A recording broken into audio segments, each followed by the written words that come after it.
Maze Production.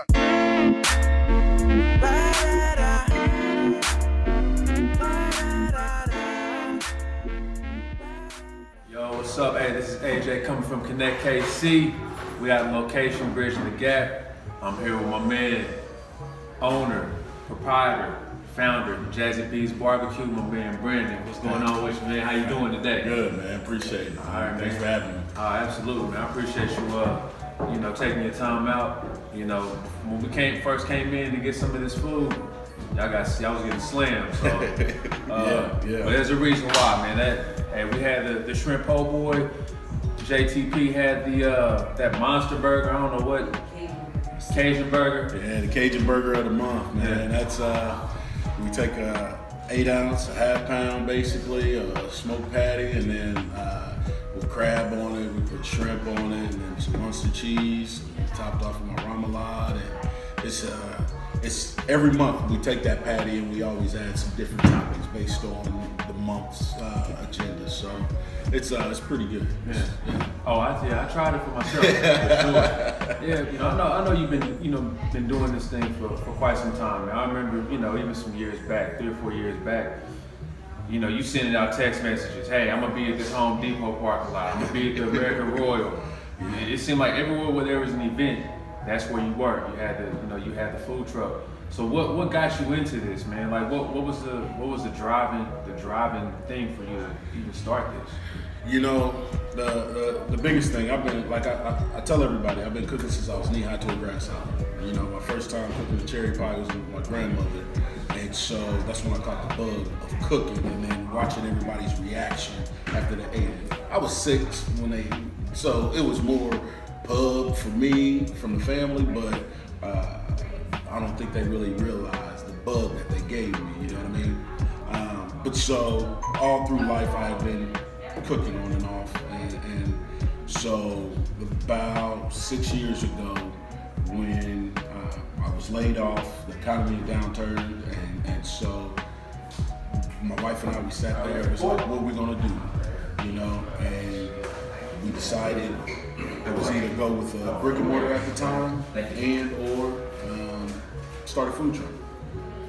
The food truck was a better idea because in my mind it was in its infancy stage in Kansas City. Yeah. You go to other cities, New York and Austin, Portland, food trucks is all over the place. They just lined up. Yeah. And everybody loves it. Sometimes in California, people would rather go to the food trucks outside, have better food than most of the restaurants,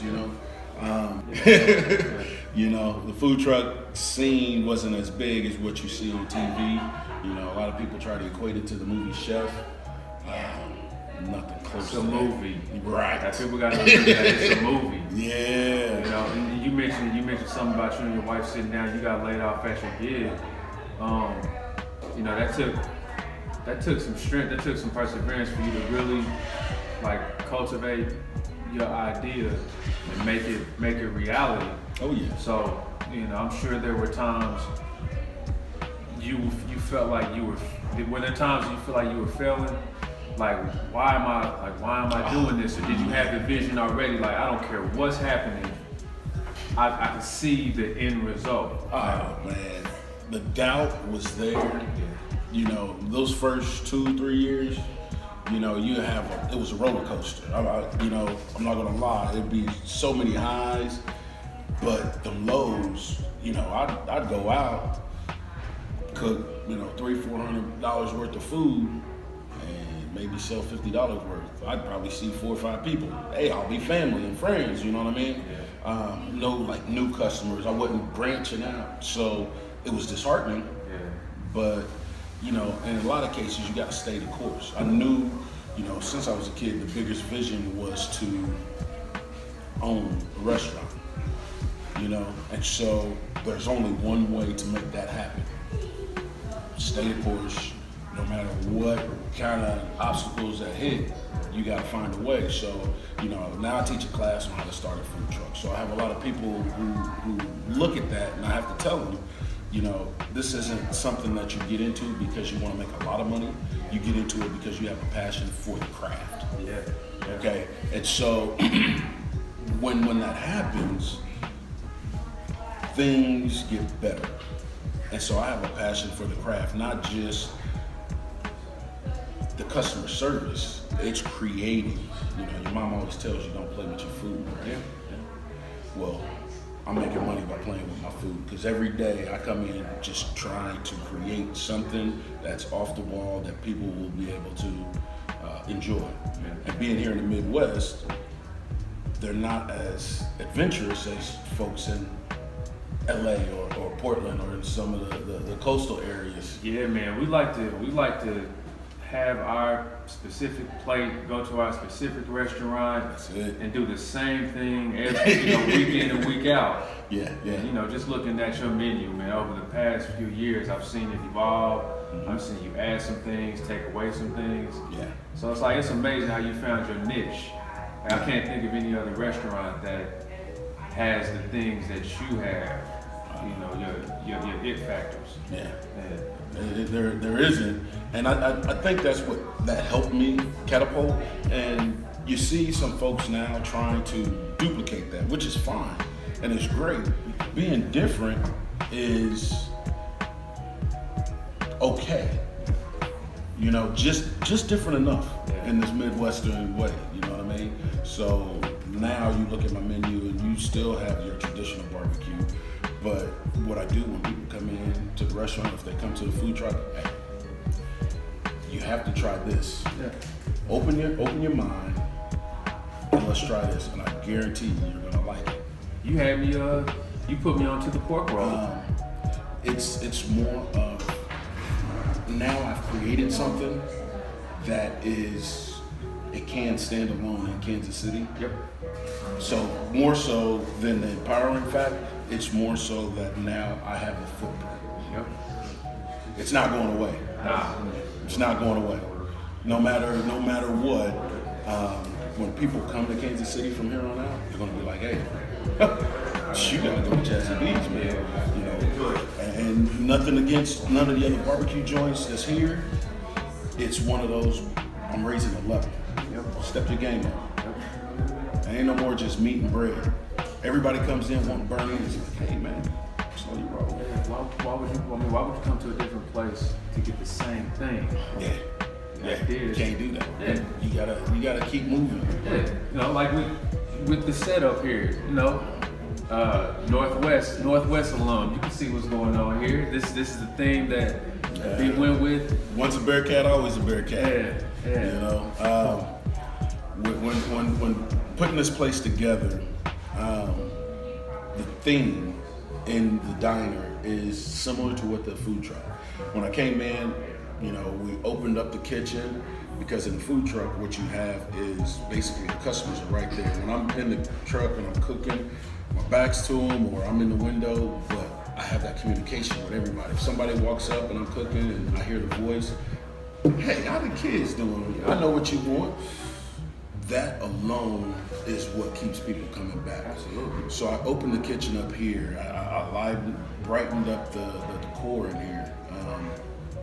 I tell everybody jazz, the music, what the history of jazz is, the basis of all music that we listen to today. Yeah.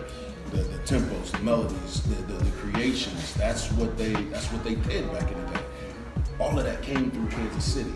It wasn't birthed, but they would all come here to 18th. Yeah, 18th and Vine was where they used to come.